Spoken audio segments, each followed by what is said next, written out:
Greetings to those who watch below. I know you haven't heard those words in a while, but due to personal, work and health related matters, I had to step away from the channel for a while.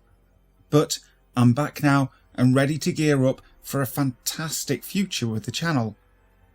Before we start, I'd like to say thank you so much to everybody who stuck around and continued to subscribe to the channel, especially those who dwell below, our exclusive channel membership that gets you shoutouts at the start of every video. So thank you to Steffi Ray, Lefty Kim, M.A. Way, Chris BLK Chris, Tegan S, Tesos Karamaris, Wicked Witch, Lisa Watts, and Canopsia Art. I want to start things back off again with one of our favourite subjects, ghost stories. So without further ado, it's time to check out some truly creepy paranormal tales. Creepy Floaty Faced Thing by BettinaMarie.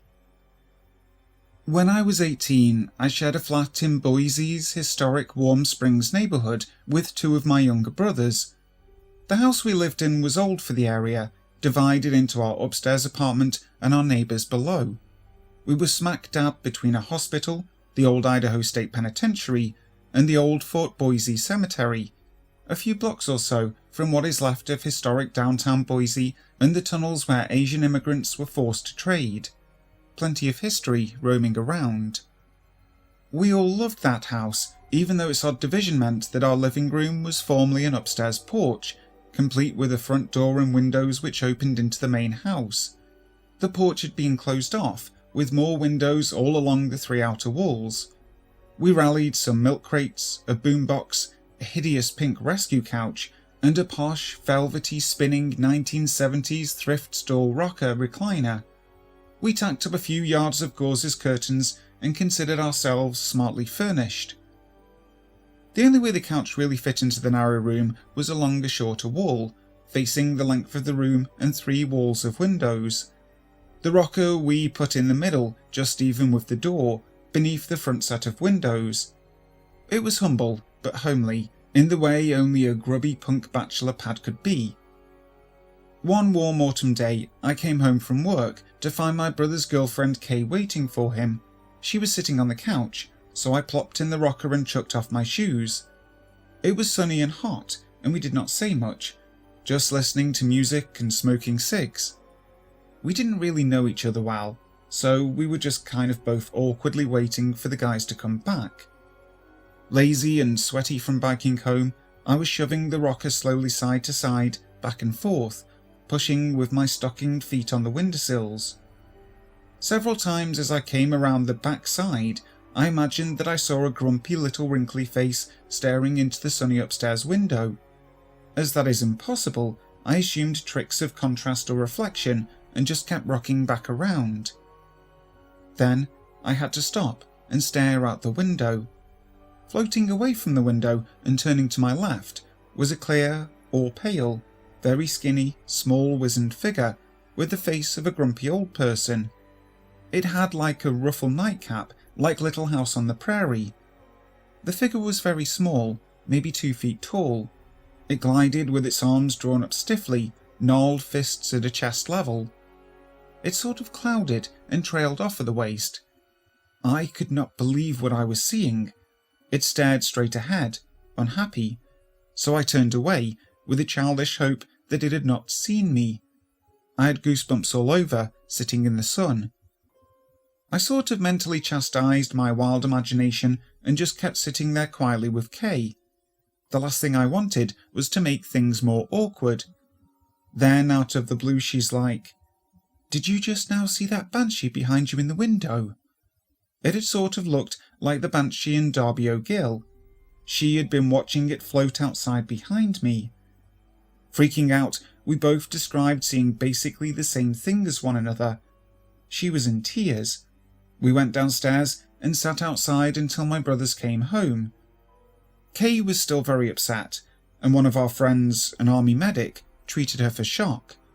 As far as I know, neither of us has the sight, but she was young and troubled. I did not know then that that age can be a sort of a magnet for weird energy.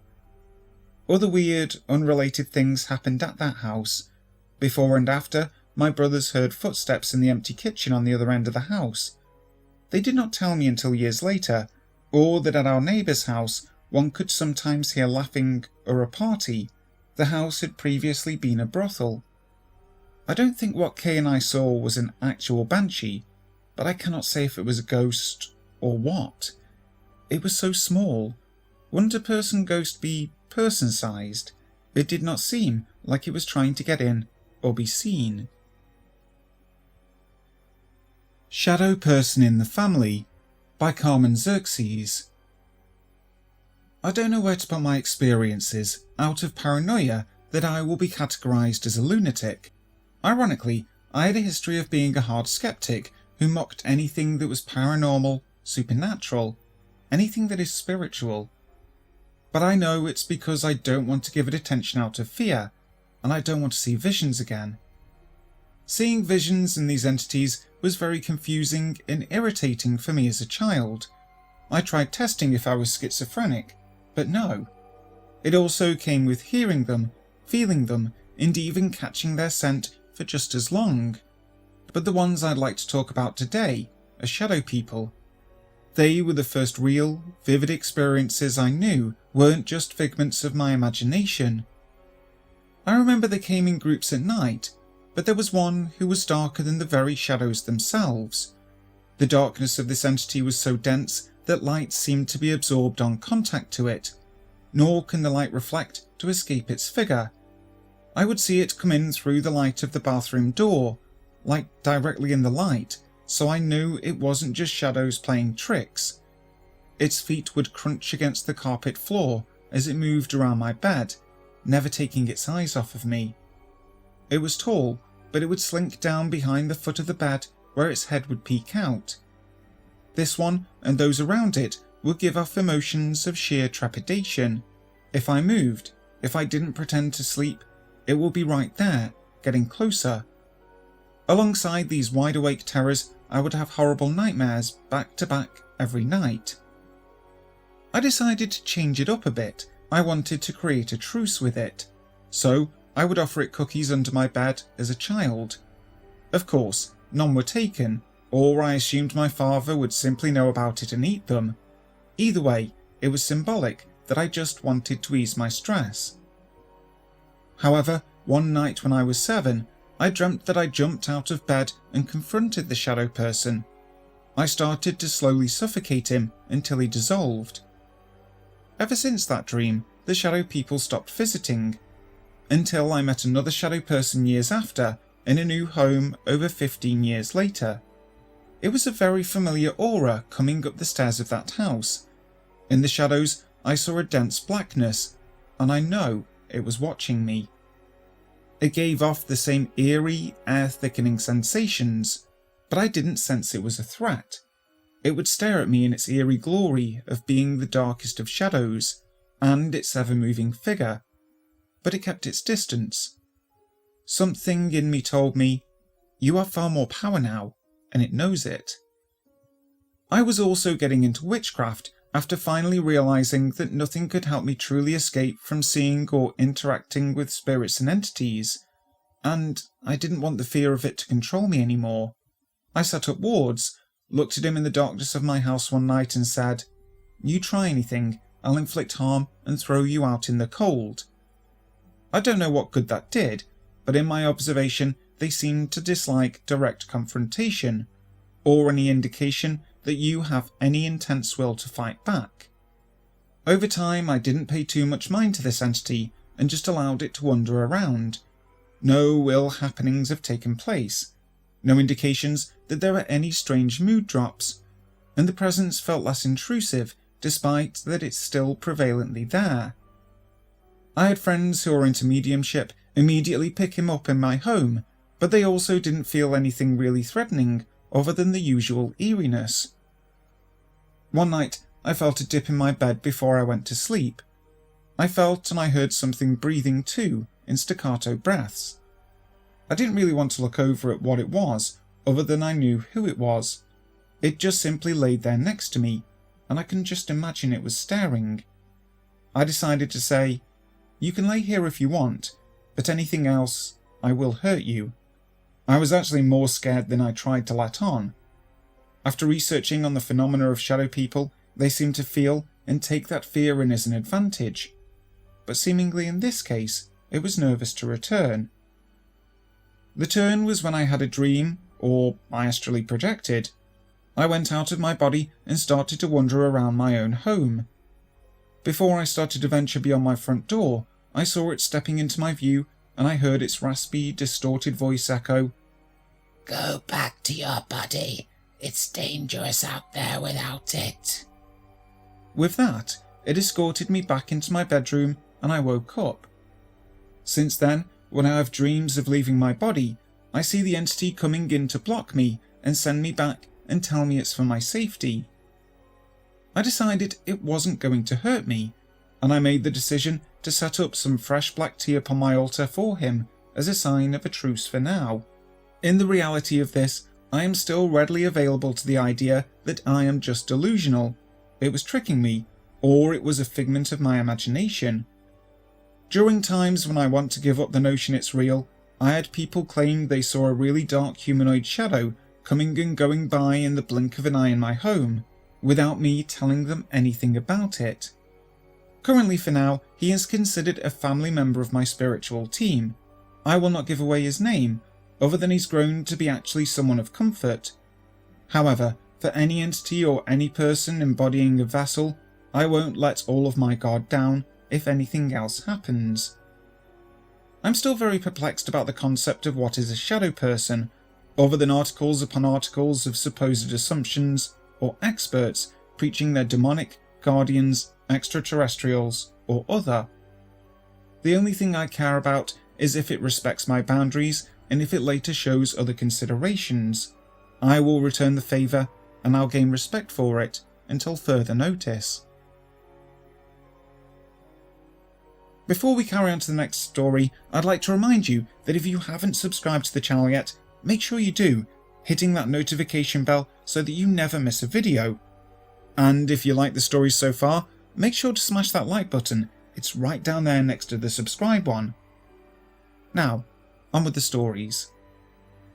The Ghosts of the Graveyard, 3-in-1 Experiences, by CrimsonFlame.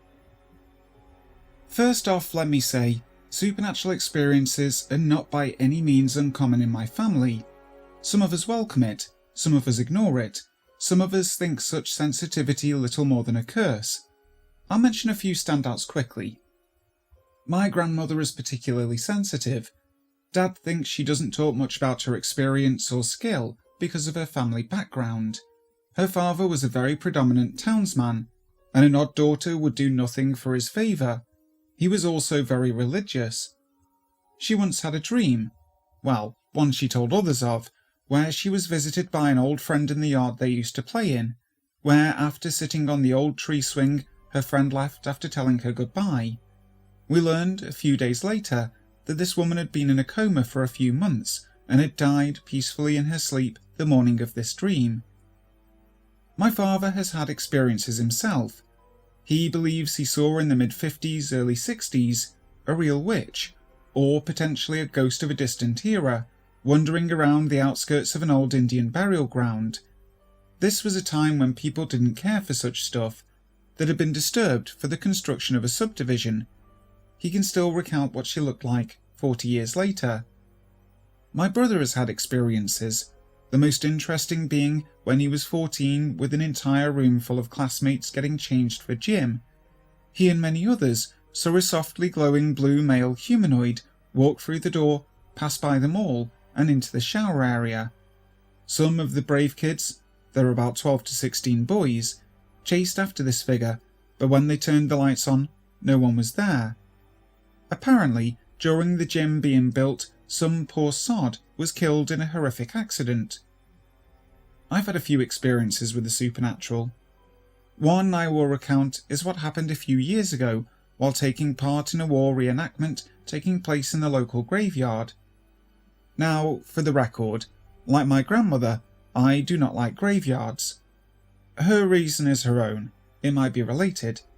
However, within 30 minutes of standing in a graveyard, regardless of the weather, I will get pounding migraine headaches, a pressure behind the eyes that sometimes goes away with just leaving, sometimes needs a Tylenol to get rid of. So why am I partaking in a reenactment in a graveyard? Well, the history sounded interesting. That and a few Tylenol would curb any headache, so I went. We were originally doing practice runs to get everyone in sync for the performance, as most of us were volunteers, and as such, the actual tour itself wasn't set to start until much later in the month. Now this graveyard is overrun with dozens of small gravestones that are crammed here, there, and everywhere, easy to trip over in the middle of the dark. The reenactment area itself was lit by a series of small lights along the two main paths, and as the darkness crept in, oftentimes only the lights and the lanterns that the guides kept with them were the only means of navigating this graveyard. To me, this wasn't frightful. I've always been capable of seeing better in the dark than most people, and having worked in some dangerous locations, it takes quite a bit for me to become uncomfortable. I and a few others were stationed in one corner of the cemetery, right beside this gravel pathway, which, if local legend is to be believed, existed when the war itself was taking place, and had been employed by surgeons to hoof injured soldiers back for medical care. Behind this graveyard were houses, one of which had a large dog, a German Shepherd by its looks, that welcomed us messing around in the cemetery by constantly barking. Given as we would start about 9 PM, he was justified with his annoyance. 2 nights of practice went by. Whenever my little group wasn't doing something, I would constantly find myself watching the gravel pathway, sometimes prowling up and down it, or venturing close by and just looking. Maybe it was just paranoia. We were a group of mostly children and women, and this part of the cemetery was readily accessible to the public, some of whom were unsavoury in that area, and the pathway would let someone sneak up on the theatre group from the behind, as it were. As mentioned, I worked in some dangerous locations, places where people were threatened with guns, where people stabbed their stepfather with broken wine bottles, etc. And one doesn't survive in such places with their heads in the clouds. Or maybe that was what I wanted to think. On the 3rd night, as the guide was going through the upper areas of the graveyard, making sure everyone was getting their lines, I decided to do a bit of exploring. It was getting dark, but there was plenty of light for me to see by, and the guide wouldn't be in my area for about 45 minutes to an hour at the earliest. So, telling the others I was just going to check out one of the larger, more unique gravestones, I took off and did just that. I got a chill when reading his inscription that ran the length of my spine, but nothing seriously alarming. I could hear my colleagues talking in the background, and the dog was still barking away.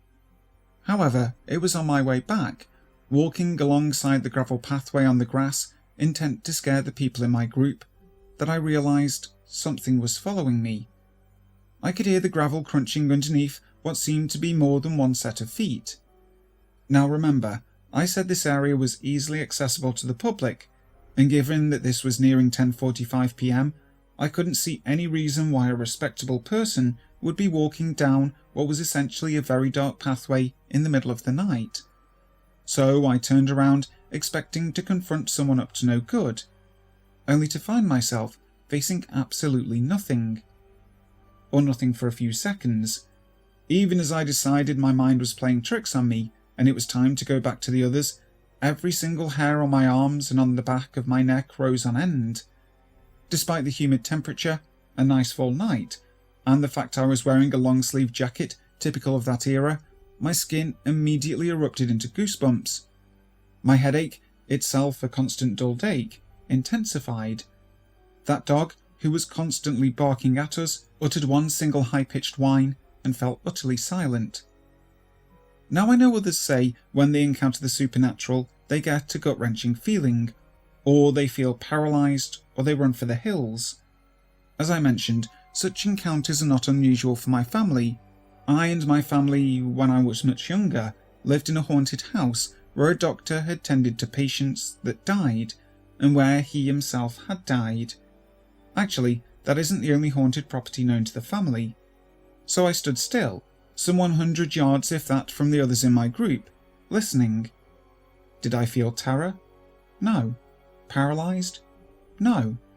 The only disconcerting thing was that the fog, which constantly lingered in the graveyard, was more intense down in the slower area, always has been. So, aside from the darkness, the fog was blanketing out anything visible past a few 100 feet. Still, those feet I heard were coming closer. However, even with my eyesight, I could see nothing within the gloom. That wasn't the only sound. There was, having been around horses since very young, what I swore was the distant jingle of a harness in the background. It couldn't have been the houses or dog nearby, for they were too far away to be heard like that. Could I see anything? Not a thing. But some subconscious part was aware of the fact something went by me in time with the sound of footsteps, something that I was almost close enough to touch. Though blind, my head turned to follow it. That something, after all, wasn't interested in me. We were just two or more entities that had the fortune of crossing paths. If this something was as aware of me as I was aware of it, well, one can only guess. I sensed no malice, so I stood until the sounds of footsteps and jingling disappeared, wondering as to whom they had been and why they were still wandering this world. Only when it was quiet, the footsteps and the jingling gone, did the dog start his barking again. He too knew something was out there that night. It might not have been the first time he encountered these souls, but his barking broke whatever spell was there. I had one last glance in the direction the noise had gone, and I turned back, rejoining my group just as the guide was coming our way. Now, I should say, I wasn't the only one to experience things in this graveyard. A few days later, when prowling among the graves waiting for our turn to prove we had our lines and actions down, I heard one of the younger girls I was working with call out my name. Thinking that something was going on, I hustled back only to find that nothing was obviously wrong, outside of the fact that they were frightened. As it turned out, they had heard someone, not necessarily an animal, for it was noisy, tromping through the graveyard in front of them and between the group ahead of us where the guide and actors were recounting lines. This was followed by a heavy thump. Now remember, I mentioned that the graveyard was full of small gravestones, and that the only real lights were on the pathways. Cutting through the graveyard during the later hours of darkness was pretty much a guarantee for twisting your ankle badly. When they asked if I'd been in that area, for it was known that I wandered about in downtime, it was a negative. I had been further down the path talking to the second to last group, asking them about the cemeteries and the church's history, seeing as, unlike me, they were born and bred locals. Now, unlike the gravel pathway that is easily accessible to the public, to get to this area where the girls had heard noise, someone would have had to pass by at least 3 other actor groups. The last time that had happened, the first day of practice, with a couple walking their dog, passing through, one of the assistants had trailed them the entire time, as the tour wasn't on then. But there were no assistants in the area, and the guide was just above us with the 4th to last group. The funny thing is, the next day as we were setting up for practice, someone found part of a broken tombstone in that area. The gravestone was already partially cracked, to begin with, and a nudge would have been enough to finish it off. But travel through the graveyard was rare. As mentioned, it was quite overrun with small stones you could easily fall over. Why am I mentioning this when I didn't experience it myself? Well, during the middle of the tour, nearly a month later, I happened to experience that ghost in the graveyard that the girls had heard. The tour itself is guided and divided into sections, each section having actors or actresses doing particular things or saying certain lines, all of which is related to the graveyard and local history. It takes about 1.5 hours to 2 hours to complete. As we were one of the last groups, it can get as boring as watching paint dry, hence my wondering. However, given as we now had paying customers, when the guides got closer to our area, I stayed in our region. I didn't want to be caught running to play catch-up. So, during the 5th tour day, as the guide and his guests came up to the group above ours, just like what I mentioned happening with the girls prior, I happened to see movement out the corner of my eye. I wasn't the only one, as one of the girls and the young boy who knew about the ghosts in this region, his parents' house backed onto another graveyard where he had told me he oftentimes heard musket fire in the early hours of the morning, happened to see this guy too. What did we see? Well, a gentleman dressed in turn-of-the-century clothing, with a heavy black cloak at his shoulders, striding through the cemetery. Now his get-up was remarkably like that of the actor playing the surgeon doctor, so the initial response of John, let's call him John, is going somewhere. However, as the brain caught up with what the eyes were seeing, the brain said, "Nah, that isn't John, because being the middle of October, around 10 PM at night, there was barely enough light to some of the areas that marked the path, let alone through that ankle-twisting maze of a graveyard. It might have been John, had he had a lantern or was moving slowly. However, this gentleman was striding through the graveyard rapidly and with purpose without a lantern. Another reason why it wasn't John, John's spot was above us in the graveyard. He wasn't supposed to be near the gravel trail, and yet that was where this chap was heading. So, shaking away that hair-raising sensation, realising that this was a ghost I was looking at, probably even the surgeon doctor that John had been employed to resemble, I assured the younger volunteers that yes, it was just John, and asked if they were ready. I don't think the boy fell for it though, but as I mentioned, he knew of ghosts himself. Black Faceless Mystery by Mabeldog. My story began late August or early September 2016.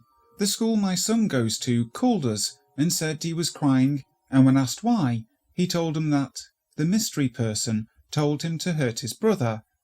He said he wasn't going to listen to him though.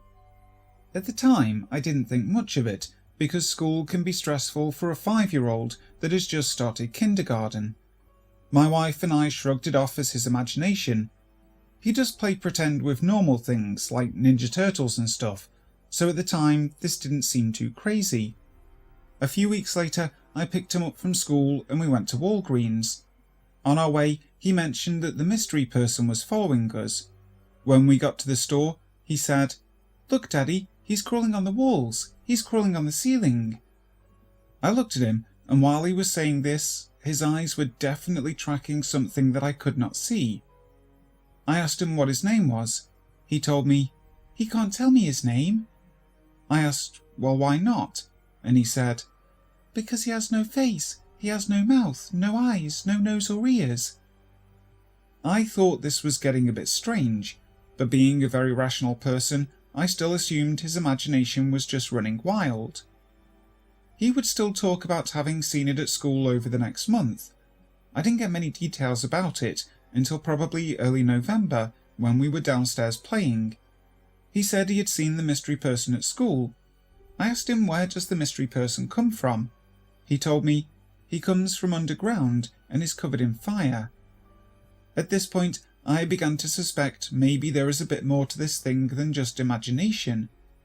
There is nothing he watches or has ever seen that remotely resembles anything like he has described. He watches SpongeBob and Dora, and that's about it.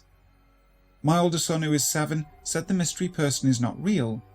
This made my 5-year-old upset. He reaffirmed to him that he was indeed real. Most of the time nothing happens regarding this around our house. I would say 99% of the time he is a completely normal 5-year-old. He has friends, is not super quiet, but not very talkative either. A few weeks later, probably late November, is when it started to get very strange. I was cooking dinner, and I hear him yell from his room, "Daddy, look! Come look!" I put dinner on hold for a moment and went to his room. He was jumping on his bed, laughing and looking out the window. He points to our neighbour's nativity scene they had set up earlier that day across the street and says, "Look, Daddy, the mystery person, he can't get past baby Jesus." Now at this point, I am pretty sure there is a lot more to this thing than imagination at work. This kid has been to church maybe 5 times in his life, although he did go to preschool at a church, which is where he learned about baby Jesus. He said baby Jesus was making the mystery person angry, so he left. About 3 weeks later, it got worse. He was outside playing during recess and just started crying. The teacher asked him what was wrong and he said, "The mystery person told me to get the sharpest metal and kill my friends." At this point, the school needed to have a meeting with us to address the issue. The next day, my wife went to meet with them, and she finds out that the counsellor had asked him what it looks like. He told her his skin was black and he wears a hood. He was very precise about it, going as far to mention that it is not like a black person, but black. He had also mentioned that it lives underground underneath his classroom, and that it was going to leave on the first day of winter and return in the spring. I thought to myself, finally he mentioned something that does not align with a demon. A few days later, I decided to do some research on demons, and come to find out this is actually a fairly common thing. I read about a demon, and there was a line like, "This demon, like many others, will leave on the first day of winter and return in the spring." We still have no idea how he knew when the first day of winter was. He wasn't learning that in kindergarten, and we didn't tell him, but on December 21st, he knew. The next day I thought, screw this thing. So I went to the Christian bookstore and got him his own little nativity scene and a cross necklace for good measure. I set out the nativity scene in our living room and told him I got him a cool necklace if he wants to wear it. He didn't want to wear it at the time, so I hung it up on the fridge. December 23rd comes and he's looking out the window in our kitchen and says, "The mystery person is gone now, but he will be back." He pauses and points to the cross necklace I had hung on the fridge and says, "Daddy, the mystery person doesn't like that." I asked if he wanted to wear it and he said, "Yeah," very enthusiastically. He put on the necklace and was dancing to a Disney song in the living room saying, "Oh, the mystery person is so mad about this. He's very angry." He stops and points right at me and says, "Daddy, the mystery person says I know what you are trying to do." I said that I thought the mystery person is gone now. My son told me, "He is, but I can still hear him." This is the point at which I think to myself, screw this thing, I'm getting a priest in here. I found a priest that would come do a house blessing. He asked me all sorts of questions about what books I read to him, shows he watches, games he plays, all that sort of thing. As far as I knew, there were no cursed objects in the house or anything like that, and I wasn't showing him any horror movies or crazy stuff, so he comes over about a week later. As soon as the priest steps foot in our house, my son had a message for him. He said, "The mystery person wants to knock you out." The priest did the blessing, everything was normal, and went well, I thought. Since then, he hasn't been able to hear this thing inside our house. I'm somewhat worried because he is back in school now and tells the teacher the mystery person is underneath the classroom sleeping. There are a few other details we have received about it. It has glowing red eyes at night, has a shield of fire, has said something one time about its body having like ornaments about it, and that it tries to be sneaky. He sees a psychiatrist that has ruled out the possibility of him being crazy. The school counsellor says something like this is way outside the pretend range for a 5-year-old, and she has also seen him track it with his eyes. I have no idea what to do. He has asked us to make him go away. He learned himself that if he shows it Jesus, it gets mad and runs away. We never told him to do that at all. I'm 99% sure that this thing is real. I just have no idea how to explain to a 5-year-old what he is seeing. On Christmas Eve, he was in the car and started laughing. He told us God gave him a present. That means God will protect him and that he belongs to God now. I asked to see it, and at the time, I had no idea what it was. It looked like a tiny medal with a cross on it. After doing a search, we found out it is a St. Benedict medal. St. Benedict, I guess, is the protector of school children and protection from demons. We started taking him to church, and he sees it outside of churches. I asked him what it is doing, and he said, "He waits to attack someone when they leave." For now, it's been quiet. Nothing new. I just hope that it doesn't get worse. Thank you so much for listening to today's video, guys. I really hope you all enjoyed it. If you did, make sure to leave a like and subscribe to the channel if you haven't already. I will be back soon with some more terrifying tales.